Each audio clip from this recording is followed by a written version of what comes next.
जय हिंद साथियों। हम सब रस को कवर कर रहे हैं। आज हम लोग कंप्लीट रस को पढ़ लेंगे। एक रस बचा था और रस से संबंधित कुछ विशेष तथ्य बचे हैं, उसको भी आज हम लोग कवर कर लेंगे और काव्य शास्त्र का एक पार्ट यानी कि कवर कर लेंगे टोटल। ओके, तो चलिए हम लोग कवर करते हैं, इस चीज़ को देखते हैं कौन सा रस बचा है और विशेष तथ्य क्या चीज़ है इससे संबंधित, उस चीज़ को आज कवर करेंगे। सबसे पहले इसको देख लेते हैं कि भक्ति रस क्या है। हम एक 11वें रस को कवर करने जा रहे हैं, भक्ति रस को। तो भक्ति रस के बारे में हम लोग जानेंगे क्या होता है। तो भक्ति रस का स्थायी भाव क्या होता है? देव विषयक रति। क्या होता है भाई? देव विषयक रति। अब इसकी एक परिभाषा देख लेते हैं। गुरु के उपदेश, सांसारिक दुख, शास्त्रों के अध्ययन, ईश्वर की मूर्ति या चित्र के दर्शन आदि के कारण हृदय में ईश्वर विषयक रति अर्थात ईश्वर के प्रति प्रेम, जब ये सब करेंगे अर्थात गुरु उपदेश देंगे, तब हमारे अंदर ईश्वर के प्रति जो प्रेम जगता है। या फिर जब कोई किताब का अध्ययन करते हैं, कोई शास्त्र का, पुराणों का, वेदों का अध्ययन करते हैं, तब जो हमारे अंदर भक्ति भावना जगती है वह उस समय, या फिर ईश्वर मूर्ति ये सब का दर्शन करने से, उनका साक्षात्कार करने से जब हमारे अंदर उनके प्रति प्रेम जगता है, ठीक, अर्थात ईश्वर विषयक रति नामक स्थायी भाव जागृत होकर के विभाव, अनुभाव एवं संचारी भावों से युक्त हो जाए, वहां पे भक्ति रस होता है। क्या होता है भाई? भक्ति रस। ठीक, कौन सा स्थायी भाव? देव विषयक रति अर्थात ईश्वर विषयक रति। दोनों बात एक ही है, देव या ईश्वर। देव विषयक रति कह दीजिए या फिर ईश्वर विषयक रति कह दीजिए, दोनों बात एक ही है। तो चलिए एक उदाहरण देखते हैं। ये क्या है? एक विनय पत्रिका से एक उदाहरण लिया गया है। हाँ, हमने लिया है विनय पत्रिका से। विनय पत्रिका से एक उदाहरण लिया है। विनय पत्रिका जानते ही आप लोग किसकी रचना है? तुलसीदास जी की है, जो ब्रज भाषा में लिखी गई है। तो इसी से एक उदाहरण हमने उठाया है, आप लोग इसको ध्यान से समझिएगा, उसे आत्मसात कीजिएगा। चीजें क्या चीज हैं? इसमें भी देवता के प्रति प्रेम दिखाया गया है। देखिए, ऐसो को उदार जग माही, बिनु सेवा जो द्रवय दिन पर, राम सरिस को नाही, जो गति जोग विराग जतन, करि नहीं पावत मुनि ज्ञानी, सो गति देत गिद्ध सबरी, न प्रभु बहुत जिय जानी, सब भांति सकल सुख जो चाहस मन मेरो, तो भज राम काज सकल पूरन, करे कृपा निधि तेरो। देखिए इसमें क्या बताया जा रहा है भाई? इसमें बताया जा रहा है कि ऐसो को उदार जग माही, ऐसा इस जग में, इस संसार में कौन उदार है कि जो बिना सेवा के ही अपने भक्तों पे द्रवित हो जाता है, ठीक, अर्थात प्रसन्न हो जाता है। कौन है ऐसा? राम सरिस को नहीं, अर्थात राम के जैसा ना कोई भी नहीं है। तुलसीदास जी कह रहे हैं कि राम के जैसा ऐसा कोई भी नहीं है। जो गति जोग विराग जतन करि नहीं पावत मुनि ज्ञानी, जो लोग ऐसे योग तपस्या करके, कठिन तपस्या करने के बाद भी मुनि ज्ञानी तपस्वी लोग, ऋषि महर्षि लोग नहीं पा पाते हैं, उसको बिल्कुल आसानी से कुछ भक्त पा जाते हैं। जैसे कि गिद्ध अर्थात जो जटायु था, सबरी, न प्रभु बहुत जिय ज्ञान जानी, वो लोग भगवान के विषय में बहुत चीज नहीं जानते थे, लेकिन वो लोग अपने सेवा भावना से उनको प्रसन्न कर लिए और उस पे भगवान बिल्कुल प्रसन्न हो गए। ठीक, बिल्कुल उदार हैं यह भगवान। कौन? रामचंद्र जी बिल्कुल उदार हैं। ठीक, बीच की कुछ लाइन बहुत लंबा हो जाता है तो इसलिए हमने काट दिया है। आगे देखते हैं। सब भांति सकल सुख जो चाह से मन मेरो, अर्थात अपने मन को तुलसीदास जी समझाते हुए कहते हैं कि हे मेरे मन, अगर तुम संपूर्ण सुख को, सभी प्रकार के सुखों को तुम चाहते हो, तो भज राम काज सकल पूरन, करे कृपा निधि तेरो, तो तुम केवल रामचंद्र जी के भजन करो, भजन कीर्तन करो, तुम्हारे सकल यानी संपूर्ण काम को वो कृपा के भंडार, कृपा के सागर, कृपा के निधि, सारे कामों को वह क्या कर देंगे? पूरा कर देंगे। तो इसमें क्या है? भक्ति भावना है। भक्ति भावना किसके प्रति? राम के प्रति है। ठीक, और कौन, किसके अंदर भक्ति भावना जगी है भाई? तुलसीदास जी के अंदर। तो तुलसीदास जी क्या हो जाएंगे? आश्रय हो जाएंगे। तुलसीदास जी क्या होंगे? आश्रय। जिसके अंदर भाव जगता है वह आश्रय, और जिसके थ्रू जगता है वह विषय आलंबन होता है। पढ़े भी थे। तो यहाँ पे तुलसीदास जी के अंदर जगह, तो तुलसीदास जी क्या हो जाएंगे, आश्रय।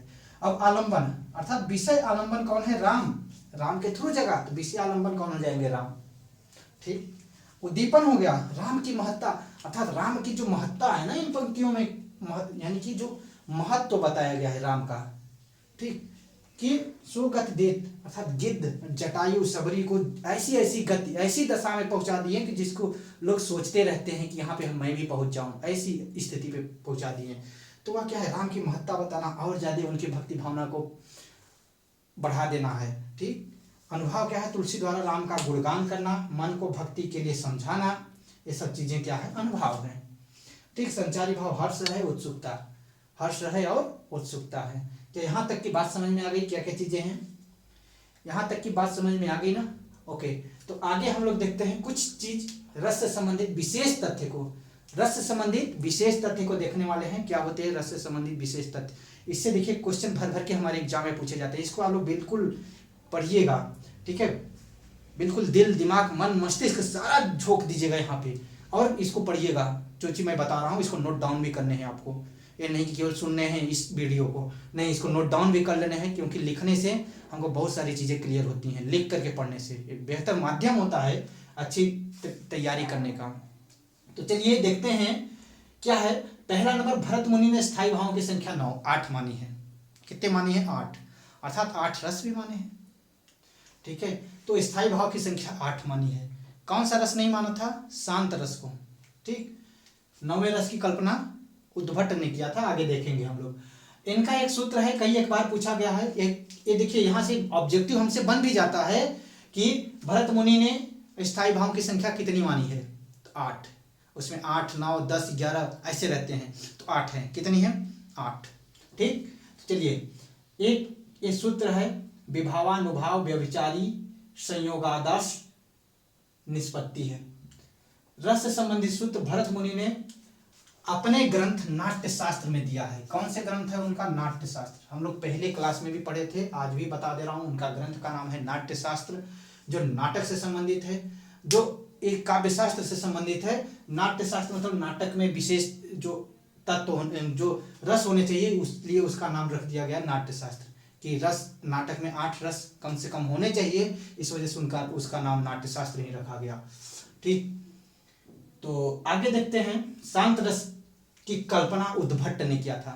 हमारे काव्य शास्त्री एक ऐसे विद्वान हुए जिनका नाम उद्भट है, उन्होंने शांत रस की कल्पना की, अर्थात शांत रस नहीं था। सबसे पहले काव्य शास्त्री होते हैं भरत मुनि। भरत मुनि 8 ही रस की कल्पना किए थे, 8 ही रस माने थे। बट 9वें रस की कल्पना कौन किया था, उद्भट। कौन किया था भाई, उद्भट नामक काव्य शास्त्री हैं, उन्होंने किया था शांत रस की कल्पना। अब आगे आते हैं, जो वात्सल्य रस के सम्राट कहे जाते हैं, कौन, सूरदास जी वात्सल्य रस के सम्राट कहे जाते हैं, राजा कहे जाते हैं। वह रस जो है वात्सल्य रस की कल्पना किसने किया था, तो एक और हमारे काव्य शास्त्री में आचार्य विश्वनाथ। तो आचार्य विश्वनाथ ने किस रस की कल्पना किया था, वात्सल्य रस की।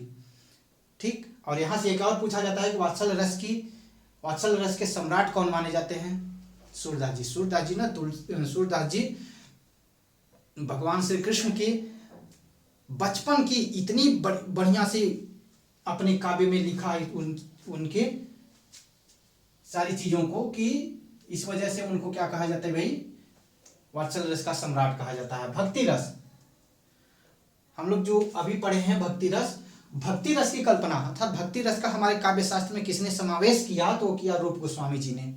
ये भी एक काव्य शास्त्री हैं, तो रूप गोस्वामी जी ने क्या किया, भक्ति रस के हमारे काव्य शास्त्र में समावेश किया, अर्थात भक्ति रस की कल्पना किया इन्होंने, कि भक्ति रस भी होता है, लेकिन पहले नहीं माना जाता था। ठीक। तो आगे देखते हैं, विभिन्न विद्वानों के अनुसार मूल रस मतलब राजा, रसों का राजा किसे माना जाए। विभिन्न विद्वानों ने अपने अपने अनुसार अपने मंतव्य को दिया है, अपने बातों को दिया है। तो उसको हम लोग देखते हैं कि क्या है, कि भवभूति ने करुण रस को माना,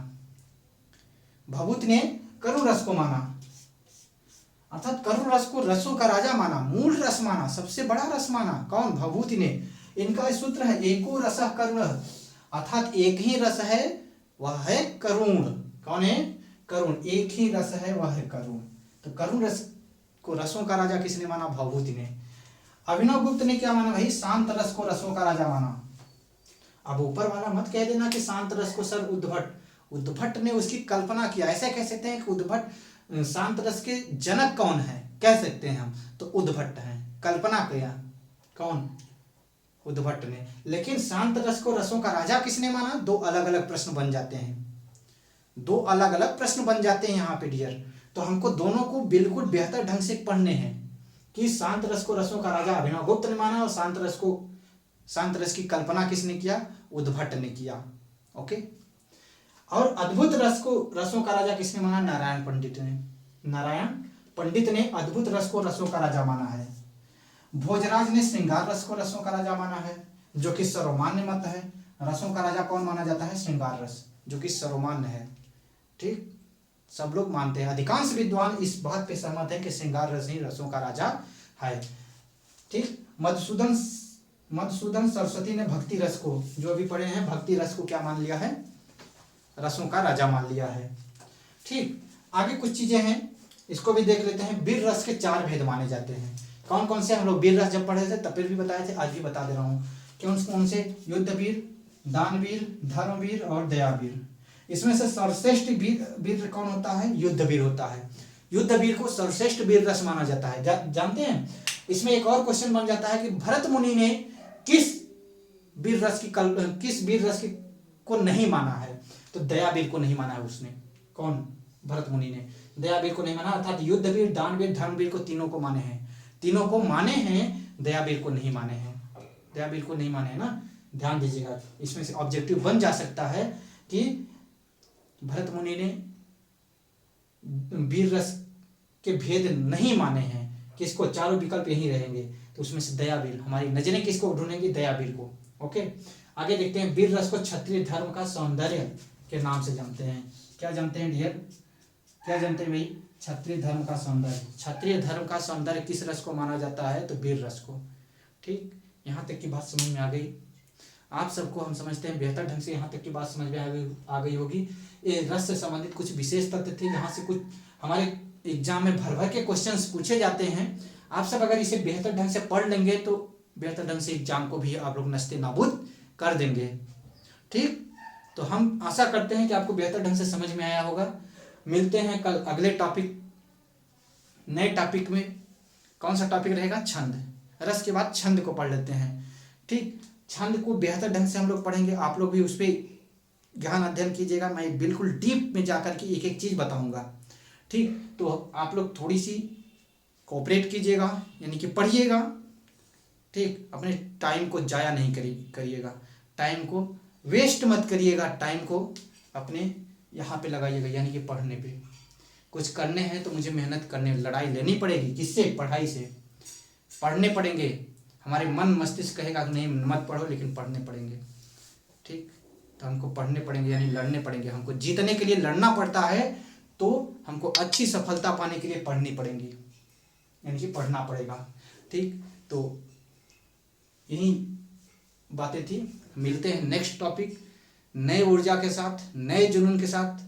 ठीक, कौन सा टॉपिक? छंद के साथ। ओके, थैंक यू, धन्यवाद मित्रों।